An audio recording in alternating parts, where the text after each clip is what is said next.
জাহান্নামের যে কঠিন আগুন, সেই কঠিন আগুন কি দিয়ে জ্বালানো হবে আপনারা জানেন? সেই আগুন মানুষ এবং পাথর দিয়ে জ্বালানো হবে। সেই আগুনের খড়ি হবে মানুষ এবং পাথর। সেই কথাটি লেখা আছে তাহরিম ৬ নম্বর আয়াতে, সেটা লেখা আছে। সেই লেখাটি হচ্ছে বাংলায় শোনাচ্ছি আপনাদেরকে।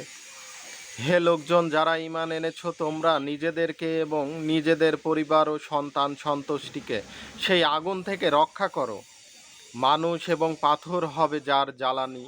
সেখানে ঢের স্বভাব ও কঠোর হৃদয় ফেরেশতার নিয়োজিত থাকবে, যারা কখনো আল্লাহর নির্দেশ অমান্য করেন না এবং তাদের যে নির্দেশ দেয়া হয় তাই পালন করেন।